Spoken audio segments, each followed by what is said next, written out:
Semua ini bermula dari obsesi gue terhadap Amazon sebagai konservasionis. Gue pingin lebih banyak tahu tentang bahaya yang dihadapi ekosistem terbesar di dunia.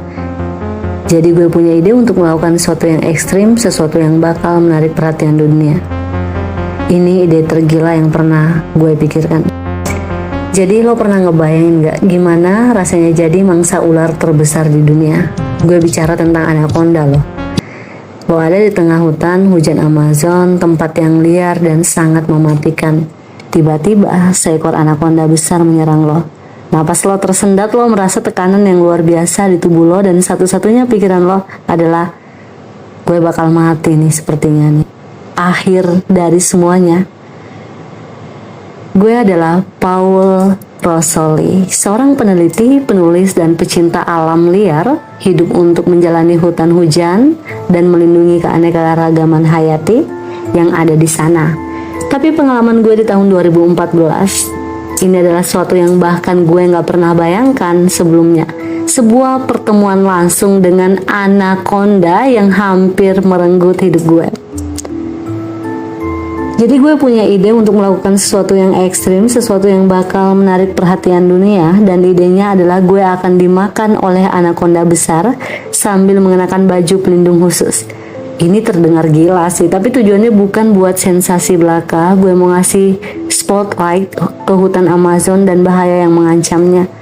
Setelah berbulan-bulan riset dan persiapan, gue akhirnya berangkat ke Amazon dengan tim gue, membawa perlengkapan, kamera, dan tentu saja baju pelindung yang dirancang buat momen ini. Hari itu panas, lembab, seperti biasa hutan Amazon memang seperti itulah mereka. Gue dan tim udah menyisir sungai dan rawa selama berjam-jam buat mencari anaconda besar yang cocok untuk eksperimen ini. Dan akhirnya kami menemukannya, seekor anaconda hijau raksasa, panjangnya itu lebih dari 7 meter. Gue udah siap dengan baju pelindung gue dan cairan khusus yang bikin anaconda tertarik. Ketika gue mendekati ular itu, jantung berdebar kencang, dan gue tahu ini berbahaya, sangat berbahaya. Tapi gue juga percaya dengan persiapan gue. Ular itu gak langsung menyerang tentunya. Dia mengamati gue dulu, mencoba memahami apakah gue mangsa atau ancaman. Tapi ketika dia bergerak, itu terjadi dengan sangat cepat, di luar prediksi. Anaconda melilit tubuh gue dengan kekuatan yang luar biasa. Rasa sakit dari tekanan itu hampir gak bisa gue tahan. Meskipun gue pakai baju pelindung, gue ngerasa tubuh gue seperti dihancurkan, remuk, dan setiap napas jadi perjuangan. Bahkan dengan semua perlindungan, dengan semua alat gue mulai ngerasa takut kalau ular ini terlalu kuat. Apa yang bakal terjadi sama gue? Gue udah sepenuhnya di bawah kontrol anaconda. Setiap gerakannya, tekanannya, gue cuma bisa bertahan. Tim gue terus mengawasi dari jarak aman. Mereka tahu kapan harus campur tangan kalau situasi jadi terlalu berbahaya. Dan akhir yang sangat mendebarkan, setelah beberapa menit yang terasa seperti seumur hidup, ular itu akhirnya melepaskan gue. Gue berhasil keluar hidup-hidup, tapi tubuh gue terasa seperti dihancurkan. Napas terasa berat dan gue tahu gue baru saja selamat dari sesuatu yang luar biasa. Meskipun gue yang ngundang cara itu.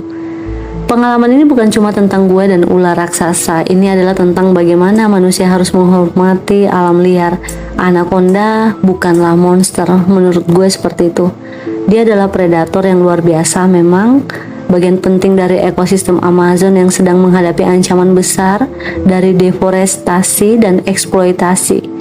Setelah peristiwa ini banyak orang mulai memperhatikan Amazon, dan gue harap dengan pengalaman gue ini lebih banyak yang terinspirasi buat melindungi alam liar dan makhluk yang tinggal di dalamnya. Gue mungkin salah satu dari sedikit orang di dunia yang bisa bilang gue pernah dililit anaconda dan keluar hidup-hidup. Tapi ini bukan tentang keberanian atau sensasi, ini tentang pesan. Alam itu luar biasa tapi juga rapuh, dan kita juga semua punya tanggung jawab untuk menjaganya. Jadi kalau lu punya kesempatan buat belajar lebih banyak tentang Amazon, lakukanlah, karena di sana lo gak cuma bakal nemuin petualangan, tapi juga keajaiban yang gak bisa lo temukan di tempat lain.